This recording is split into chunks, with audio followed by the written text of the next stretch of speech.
Welcome to week 9 of evidence. This week we cover the topic of burdens of proof. We'll cover the cases from your casebook from pages 745 to 781. Our first case is Smith v. Rapid Transit.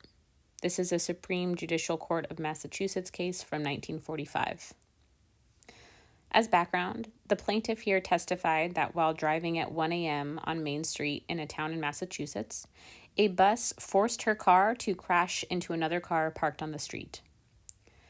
The defendant's buses had routes that took them on Main Street, and no other local bus line covered this route. At trial, the plaintiff did not try to prove that other buses other than the defendant's didn't travel on Main Street. She didn't call a witness to testify that no other buses were seen in the area around the time of the accident, or any other evidence.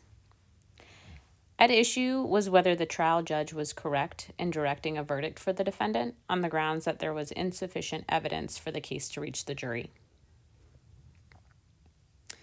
This court held that the directed verdict for the defendant was correct. This court felt that the plaintiff did not provide enough evidence to show that the defendant had ownership of the bus that hit her. It was not enough to show that only defendant's buses operated a bus line on Main Street. The plaintiff needed to do more than show that another bus, like maybe a private chartered bus, was not at fault. The next case was Dyer v. McDougall. This is a United States Court of Appeals case for the Second Circuit in 1952. As background, the plaintiff brought an action for slander that he alleged the defendant made in the presence of 4 other people. These 4 other people filed affidavits saying that they had not heard the alleged slander. The plaintiff then tried to avoid the case being dismissed by saying that he should be allowed to call the 4 witnesses at trial, as they might not be credible witnesses and a jury could possibly not believe their denials. However, the plaintiff did not have any other evidence to prove his case. At issue is if a plaintiff has unsupported allegations, can the possibility of a not credible witness be enough for a jury to find for the plaintiff at trial? A defendant has the burden of proving that there is no genuine issue at trial to win on a summary judgment motion, which was at issue here. However, at trial, the plaintiff has the burden of proving their case, in this case, slander. Here, the court felt that the summary judgment was proper, since the plaintiff had no witnesses at trial to support his position, and the plaintiff chose not to depose the witnesses to try and get any additional testimony before trial.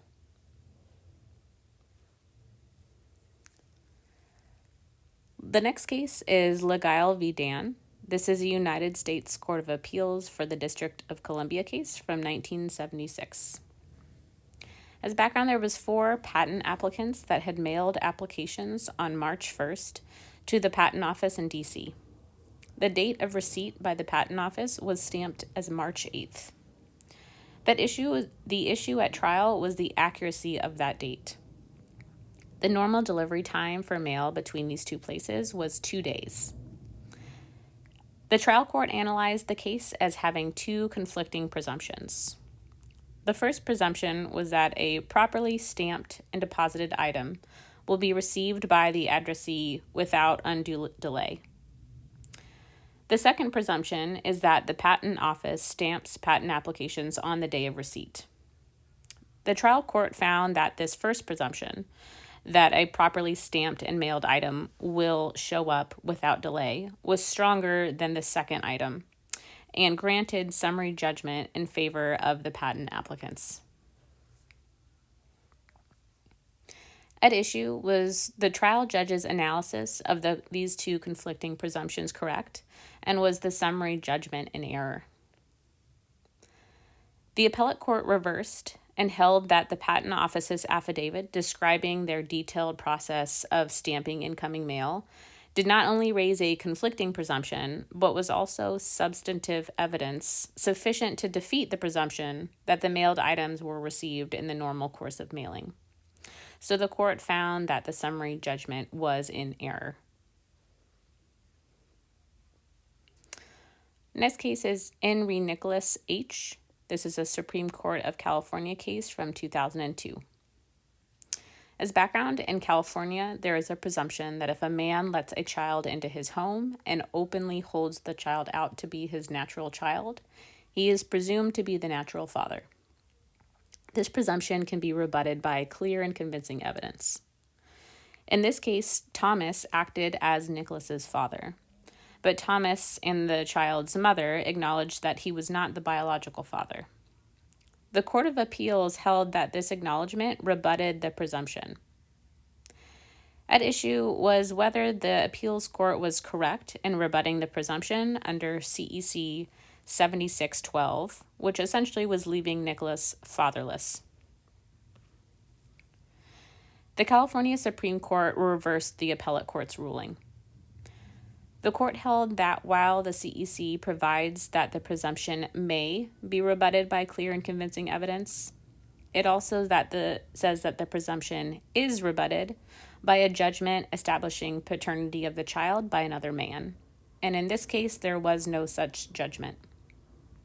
The court felt that the evidence that Thomas was not the biological father did not compel the court to treat the presumption as rebutted. We then have casebook hypos, just two, on pages 771 and 772. Our last case is Virginia v. Black. This is a United States Supreme Court case from 2003. As background, a Virginia statute banned cross burning with an intent to intimidate and found burning a cross a prima facie evidence of an intent to intimidate. Here, in defendant Black's case, the trial court instructed the jury that the burning of the cross was sufficient evidence to infer the required intent under the statute. At issue was whether the trial court was right to give this jury instruction, and is the statute itself constitutional. The Supreme Court looked into the history of cross-burning and found that the First Amendment allows for states to ban cross-burning if done with the intent to intimidate, and that often it is intended for intimidation. The court also held that the jury instruction in Black's case was invalid because it would allow a jury to convict in every cross-burning case where the defendant chose not to put on a defense. And even in a case where a defendant did put on a defense, like here, a jury would likely take this instruction to mean that they should convict the defendant.